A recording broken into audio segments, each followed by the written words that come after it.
So first of all, we would be going ahead and describing what a constitution is, because before we go into the Constitution of India, you need to know what is a constitution and why it is needed and how it was formed. Okay, it is a part of Indian polity that you need to know, because every basic exam for NDA and for CDS covers like 15 to 20 questions regarding this particular chapter, and out of which 3 questions are minimum from this particular chapter, that is Indian Constitution. You need to know basic parts, you need to know the articles, you need to know the schedules of the Constitution. So we would be going ahead and helping you with that. So first of all, what is a constitution? So constitution is a written document. It's a written document.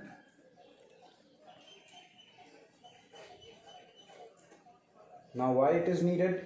It serves multiple purposes. It's a written document in a layman's term, but it serves multiple purposes.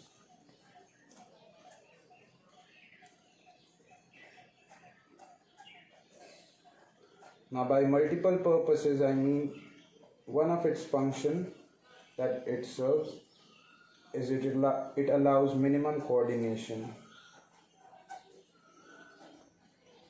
Now, what is a minimum coordination?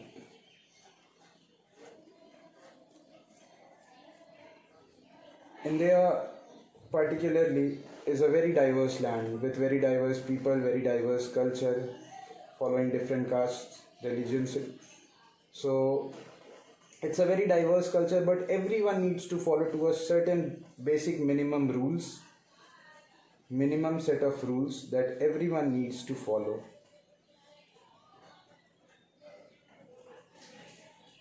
And what provides that is a constitution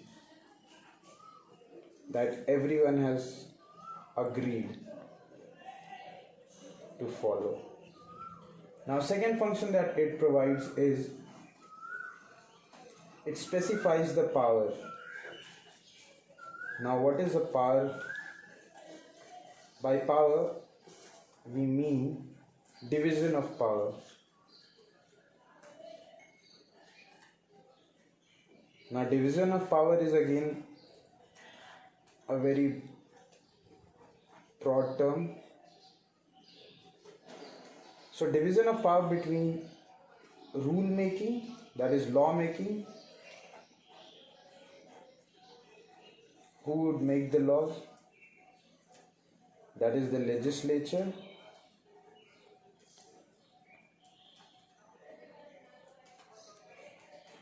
and who would uphold and protect the law is the judiciary.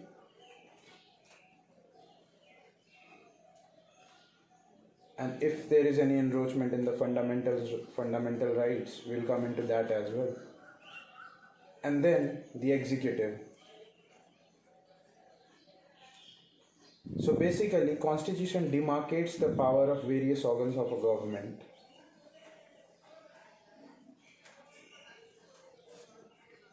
Demarcates the power of various organs.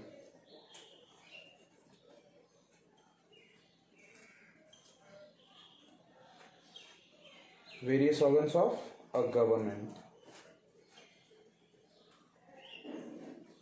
Now, one of the functions, as I quoted, it allows minimum coordination between the various diverse group of country. The second function, it specifies and demarcates the power. Now, as I stated, it is one of the most important function for the Constitution, that it gives everyone a reason to follow this. And that is why we the people have given this particular power to the Constitution, that we would be governed by the Constitution. Now, limitations on the government power is one of, again, the important function that it follows, or it provides limitations on the government power. That means, if you must have heard about fundamental rights,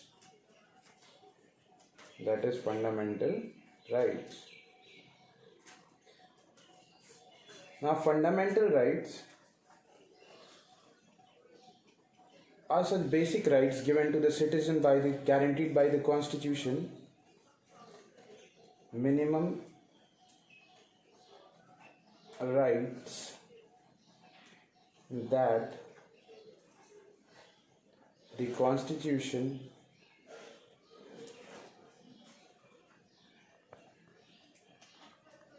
has given to its citizen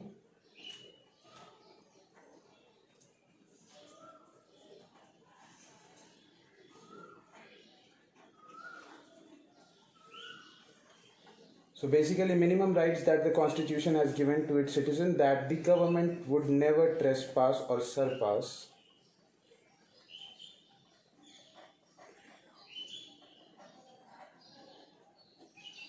Never trespass in ordinary circumstances.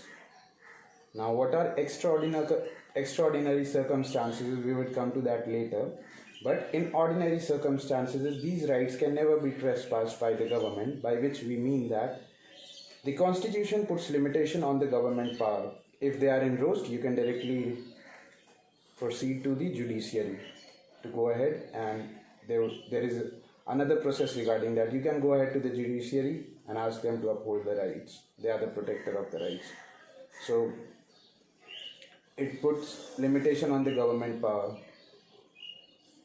So has given its citizen that the government may never trespass in ordinary circumstances.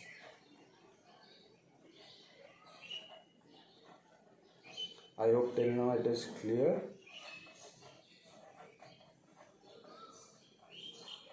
Now, another function that the Constitution follows, or another reason why Constitution has a reason that every people follows, or majority of the people has a reason to abide by it, because it provides or it enshrines the aspirations of the society.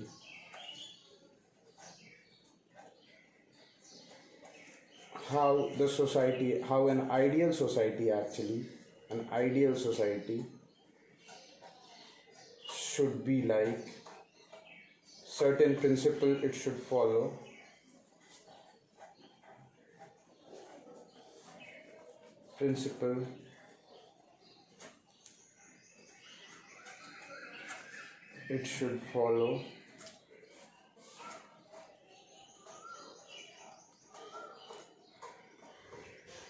So, aspirations of the society, that means Constitution is also a document that goes ahead and enshrines the aspirations of the society, by which I mean how an ideal society, or how certain principle that should be followed in going ahead and making the laws.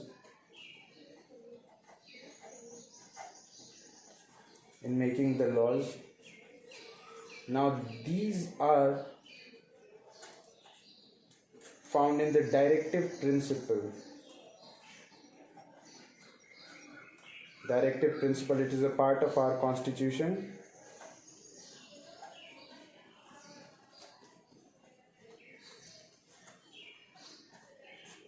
So, directive principles, it is found. Aspirations of the society is also enshrined in and the goal of our society. So again, goal of the society. So everything is enshrined in the documents in our Constitution. Now, one of the most important things that Constitution gives us, it gives political identity.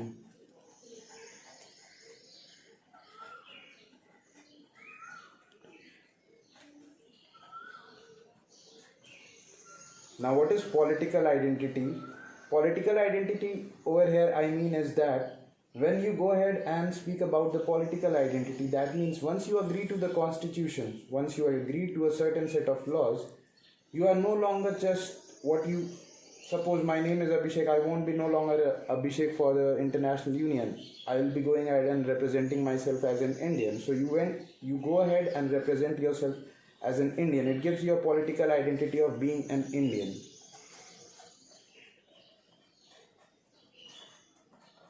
Okay. So this is what it means, political identity. It gives you a political identity. By agreeing to certain set of laws, by agreeing to the constitutions, it gives you a political identity apart from your individual identity. Now, one of the most important facts that you need to know. So these are few of the reasons that you need to remember, or that you need to know, that why constitution is necessary. Now, once the Constituent Assembly, what was the Constituent Assembly, or how the idea of Constituent Assembly of India was evolved? So it was first by M.N. Roy. The Constituent Assembly, the idea of Constituent Assembly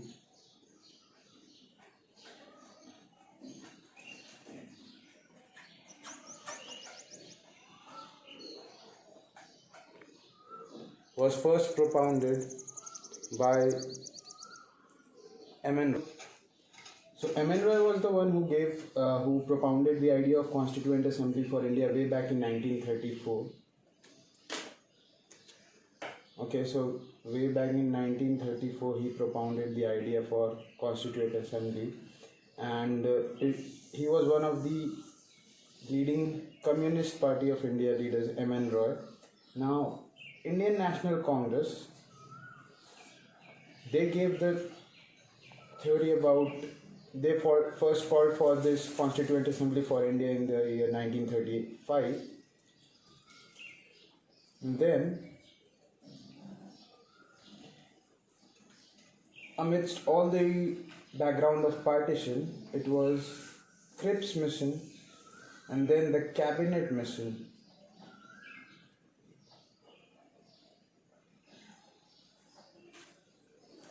In 1946, that finally said there would be a Constituent Assembly.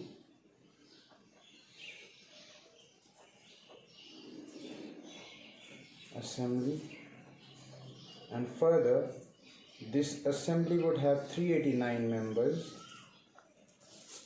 It was for undivided India. That means no two-nation theory. Undivided India. Total of 389 members, of which 292 were from provinces and the 93 were from princely states.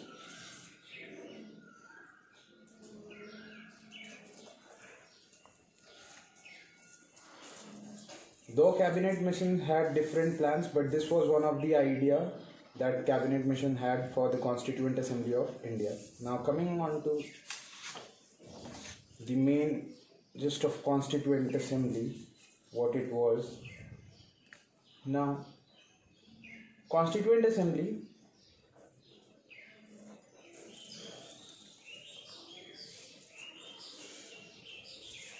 it was necessary for the Constitution of India. That was the whole reason. They went ahead and wrote the Constitution of India.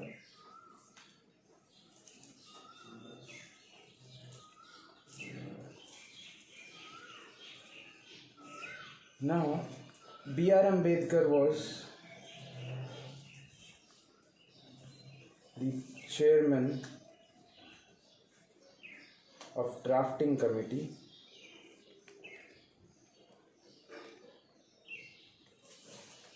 Chairman of drafting committee. He was the chairman of drafting committee who were writing the sections, who were writing the clauses and sub-clauses of the Constitution.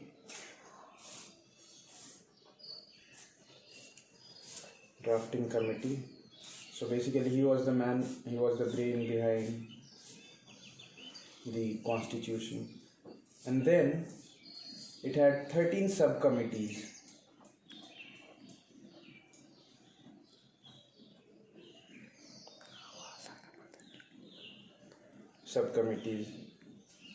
Now, when the parliament met as Constituent Assembly,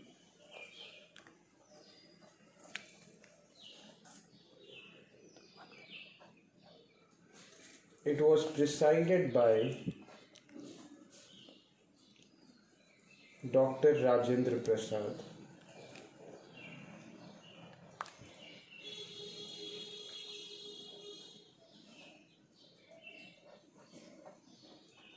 And when as a parliament,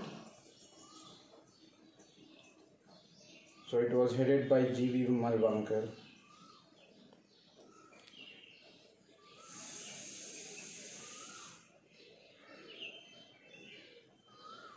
Now, few of the most important thing that you need to remember is this. We have uploaded the complete list of the dates and important for the Constituent Assembly in our next video. But for now, you need to understand is that 9th Feb of 1946, 9th Feb 1946, first session of Constituent Assembly. Then 11th Feb 1946 was another important date, and 13th Feb of 1946 was Objective Resolution given by Nehru.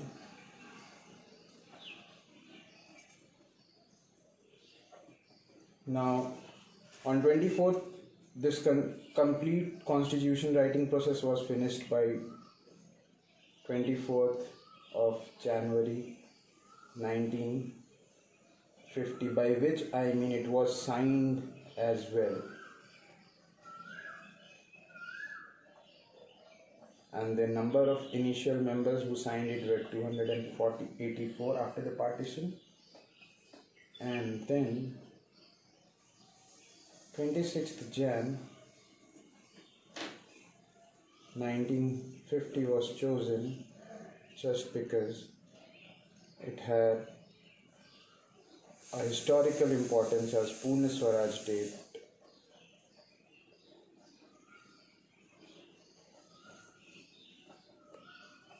In 1930. Okay. Now, one thing that you need to remember is that national flag was chosen on 22nd July 47. A national anthem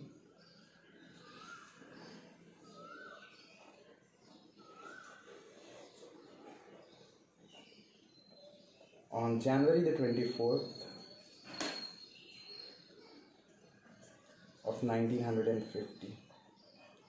So these are few of the most important things that you need to remember when you are going through the Constitution of India, because these were the background, these were the base, these will set up for the base for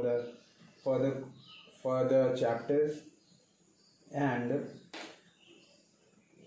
just one of the thing that you need to remember or know is that when it was serving as a Constituent Assembly, B.N. Rao was the one person, because it was in the question, it came in previous examinations as well. B.N. Rao was one important person who served as legal advisor to the Constituent Assembly.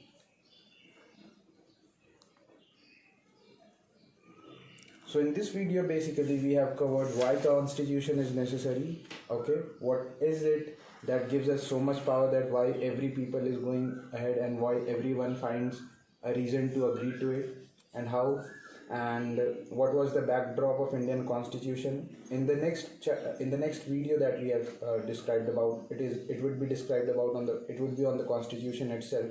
In the next video it is all about how it was processed, how complete Indian Constitution was enacted. So yeah, that would be it. Please if it in any ways if this video helped you, go ahead and like, subscribe and share this particular video. That would be it. And yeah, feedback is always welcome.